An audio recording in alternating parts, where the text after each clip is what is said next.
All right, that's about right. Joining us now, John Carney, Breitbart economics and finance editor, co-author of the Breitbart Business Digest.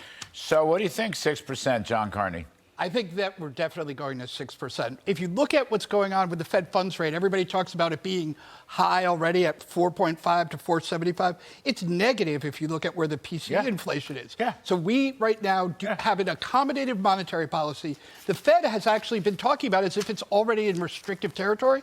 We are not in restrictive territory. You look at all of the January numbers, retail sales, consumer spending, jobs. That's not a restrictive economy at all. This is an economy that is being fed more fuel by the Fed. It needs to go higher. I think they made a huge mistake in December when they moved down to 50 basis points, and another mistake in January when they went down to 25. They should listen to Bullard from St. Louis. Bullard wants 50.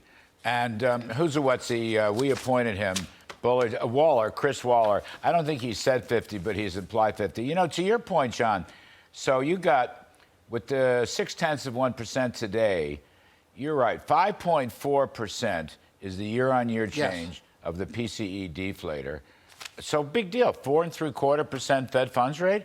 It's still well negative. They should have, let's just call it 5.5% deflator, okay?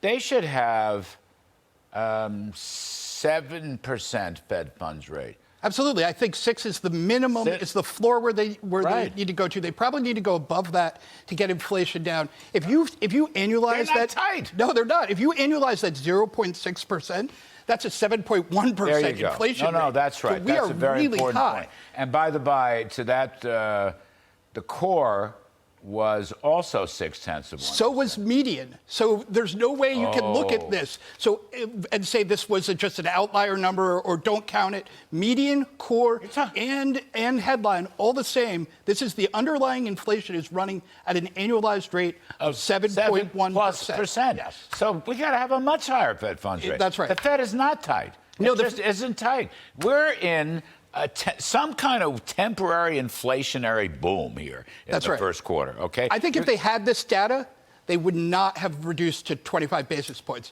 That makes it very awkward for them at the next meeting to have to go up to 50. I'm afraid they'll chicken out, won't be able to do that, because that's admitting that the January-February meeting was wrong. Let me tell you, John Carney, they shouldn't have shaved the hair off their chest. Powell was growing some nice hair. He was tough. His new hero was Volcker. And then he kind of turned tail and went back to this wussy rhino type stuff. Now look where we are.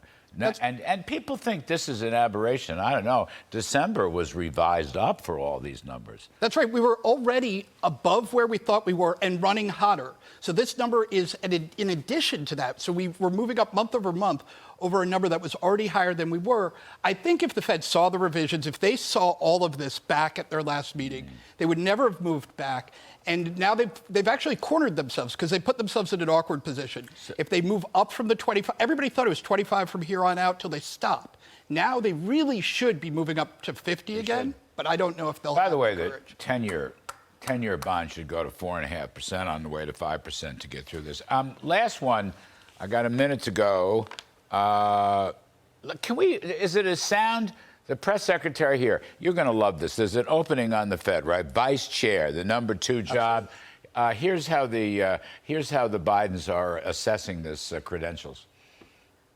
Diversity and representation is really important to this president, and you know, we are going to look at, the president's going to look at a highly diverse group of world-class economists, and just as we did for the previous Fed nominations.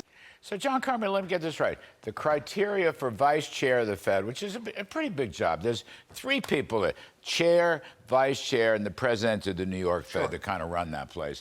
So it's diversity, what is it? Inclusion, equity. Right. Do you think those are good criteria for the vice chair of the Fed? No, I don't. She kind of spelled it out. I give her credit. She got something right for a change. I will tell you that I've been told by people inside the administration that there is a quota system. For every white person they appoint into a office, they have to appoint somebody who qualifies as, they call them actually non-diverse people, which doesn't make any sense. Non-diverse. Every non-diverse person. Does that mean a Caucasian? It means a heterosexual white male, or even females. Females don't count as diverse anymore. So they put Lael Brainerd into the White House. So the next pick, from what I've been told, has to be somebody who checks off a diversity box, because that's the way they're working. Everyone they appoint that doesn't check the diversity box, the next one has to. Poor Austin Goolsbee. He's a white male. He would be a great person for that post. He's a married white male. I mean, he never had a shot at it. I got to get out of here. I think I'm going to.